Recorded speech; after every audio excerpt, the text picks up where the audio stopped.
Okay, here we go. This is a special video edition, Todd. Okay. Okay, we're routing on the video, and the audio won't be airing on the air yet. So this is what it's like behind the scenes with Todd. He's got the sandwiches.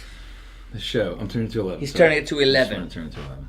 That's a Spinal Tap reference. We are in the middle, even though the show is just starting this segment, but we're in the middle with Todd Tremonti on the Chris Krok program. Todd is insane. You are not getting the. You have to be insane if you come on with me at all. I've been warned, but I'm here anyway. Yeah. So you are clearly insane for coming on this program. And let me ask you something, sir. Just for folks to know, though, you are a real estate, my real estate guy. Check him out at overunderagent.com, overunderagent.com. And his number is 214-310-0008. But you're in studio, and it's very rare appearance. It's like a bird in the wild appearing. It's like a Sasquatch. At this point, it's starting to feel unsafe. At first, I was just going to say awkward, but I'm within arm's reach, and I have no idea. Well, what happens next. I went through the cumulus harassment program, and there's good touch, there's bad. There's no good touch anymore. Todd, what is this? We've already gone off the trail, off the rail. It's your show, man. I don't know if this would happen on my show. We're talking about going up to 11. You insulted me, and you said that Mick is 90 something. What did you say? I don't know what that had to do with you, but Mick Jagger's got to be at least 112. You just changed it from 90 something to 112. He's aging before us. He's 73. And did you see this? Did you see the steel wheelchair tour that he did? Have you seen a birth certificate? Well, we still haven't seen Obama's. I would like to see that one first. Help! Softball. Okay. Do you support the 2.5% cap they're pitching for the? I'm getting I soften you up, and now I'm coming in for the nail. Listen, leave that one over the plate and watch watch what I do to it. Okay, yeah. So 2.5% cap stopping for the local property taxes. Do you agree with that? Yes, no, and why? Listen, if we were talking about someone actually capping our taxes, I would agree with it 100% of the times. But what we're talking about is political talk, and I don't have any confidence that anyone will ever cap any of our property taxes. But if it actually happens, they're looking at passing that. Yeah, they're looking at passing a cap on the tax based on valuation, but it will in no way fix what they value your house at. So, in other words, the taxes will still go way up, but it's capped at 2.5%. Isn't it capped at 8 or 10 right now? Yeah, so it's 10% per year right now.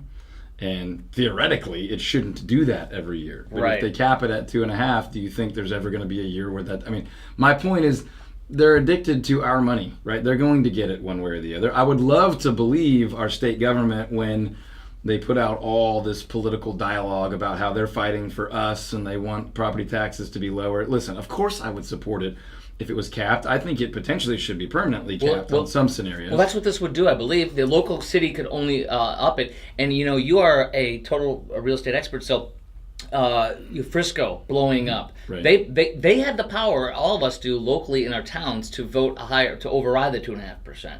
So don't you think the average town would do that if this passes? I mean, do you support the cap, though? You think Yes, it's a good idea? I think the cap is a great idea. The fact of the matter is, there are many, many people who made wise financial decisions based on their current level of financial income, outflow, stewardship, and then they're being taxed out of their homes. Now, there's another side to this to say, look, as values go up, taxes are appropriate. But at some point, someone being taxed out of a home that at one point they made a really wise decision to get into. You're my expert. You've been in my house a bunch of times. You know where my neighborhood is. Right. My house. Do you? I mean, I literally am like getting taxed out of my house Sure. almost. It's like $200-300 a month more than it was when I moved into it. And you're not alone.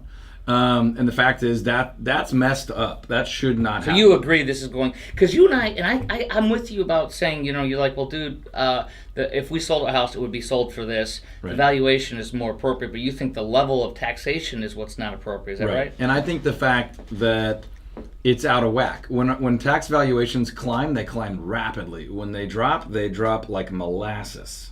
This is such a politically driven deal. This isn't about. You think we're screwed then? I think we're consistently being taken advantage of by unbelievably poorly run government systems. Somebody says we should protest our property taxes every year, no matter what, because it forces each county, Tarrant, you name it, Johnson, whatever. Sure, Collin, Dallas, Collin, whatever. it forces them to reevaluate all the housing in the area. Do You and agree I with have that, talked Todd? about this before. Right. Every single one of us has the freedom and the right to protest that. So I don't have any beef with anybody for protesting, whether you protest every year or every other year. And I use your protesters that you told me to use. The only time I have a beef with this, and you and I went toe to toe on this one night on the air, is we went to blows. Well, now we're in studio together, and I've got my guard up, just to be clear. Come at me, bro. Come at me, bro.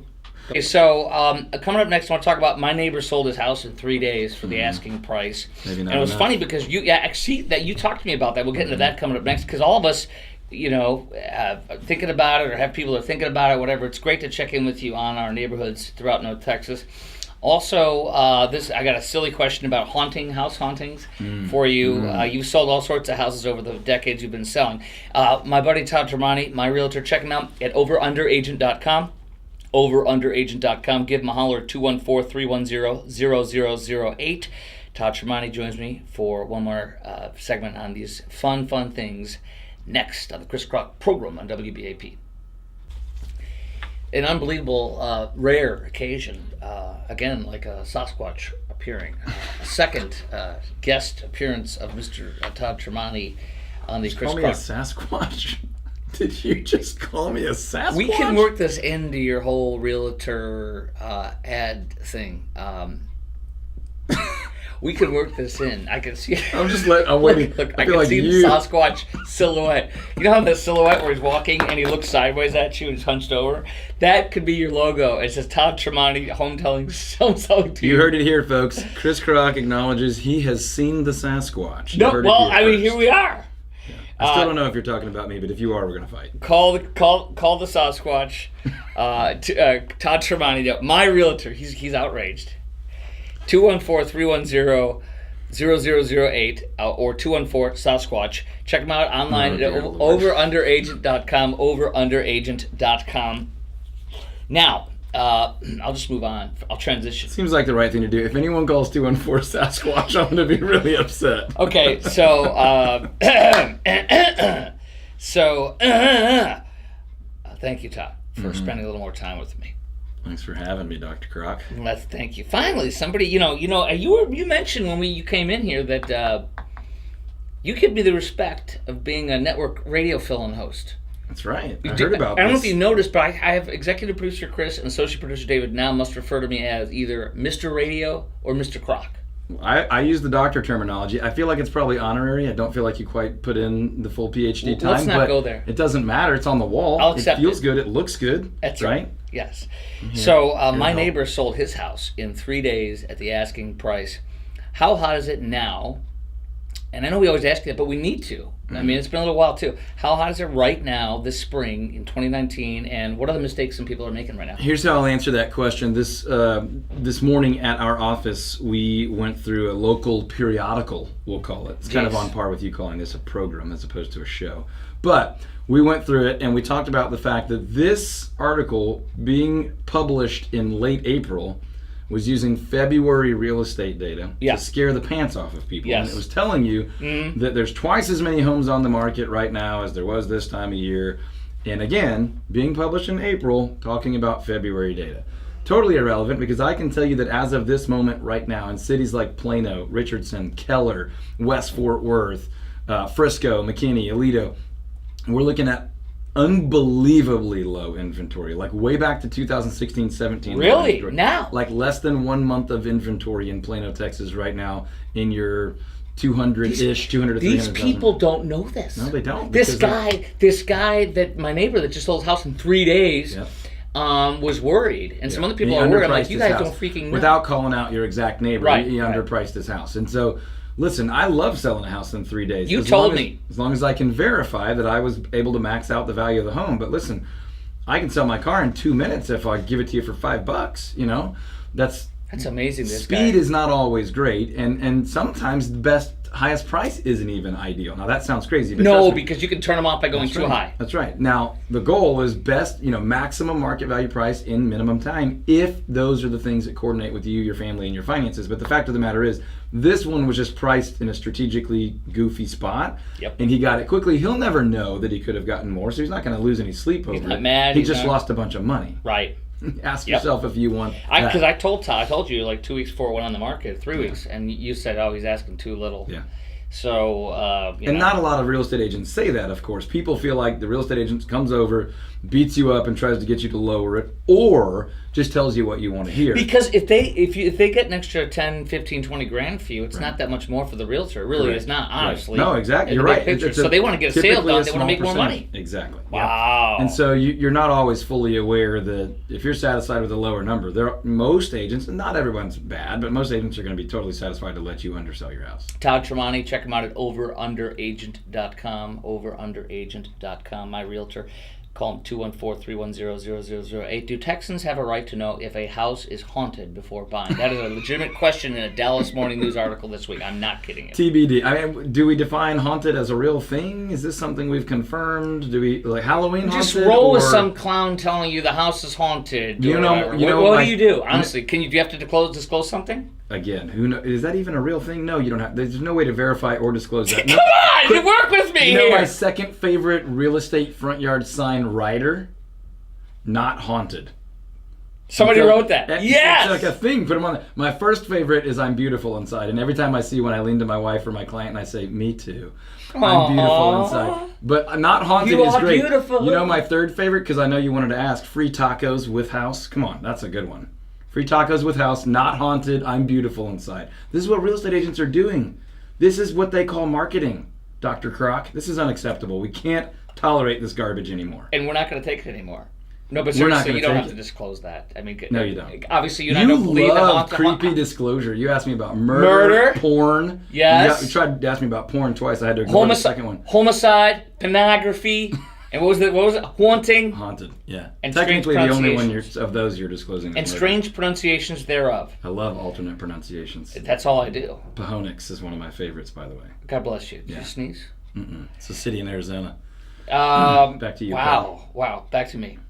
So Fort Worth is where investors are buying. I got a friend who's got multiple homes that rents tons of them. He's a retired realtor. And he's like, I ain't buying anywhere near us anymore. Houses are worth over 300 grand. The starting point, it's not worth it. So is that where people that are investors are buying now? Fort Worth is super popular. South Fort Worth or something? I don't know. Man, Fort Worth is growing at a crazy pace. But as far as dollar for price per square foot, Fort Worth lags Dallas a little bit, which is a good thing if you're in Fort Worth. I'm not going to go so far as to say I would not be investing in the Dallas side, though. Different, and a good investor does know their criteria. They have a piece of the pie that they specialize in, that they do well. And your friend, it might be under 200K. Right. There are others that only do million plus. Yeah. The fact of the matter is, you probably shouldn't be trying to do all of it in every condos, townhomes, luxury homes, lake properties. Area. Become really, really good at something. That's what we've tried to do with our team. We don't do commercial. We don't do a lot of leasing. We do, DFW area neighborhood homes, usually 300 and up. We do homes on land, golf courses with pools, a couple of niche areas. But you can't be great at everything. So I think your friend's probably pretty smart. But there are still great investments in Dallas, and I think we've talked about this too. There are great investments in every single market. You just need to know what you're doing. What most people do wrong is they only have one strategy, and it's a hot seller's market spring, summer strategy. And that's how you get your butt handed if you don't know what you're doing. You get roughed up in the winter, or in a down market, or in the wrong city, or in the wrong property type. Todd Tremonti, I'll have to have you back again very soon because there's more questions, and we've run out of time. It was fun. And we did not go to fisticuffs, at least not yet. Not yet. At the end of the air. See you are looking at me kind of funny. Give my buddy a holler. 214-310-0008, 214-310-0008, overunderagent.com, overunderagent.com, and the Sasquatch number doesn't work. No, 214 Sasquatch doesn't work, but the 310-0008 works all the time. Here we go. Thank you, brother. Over now.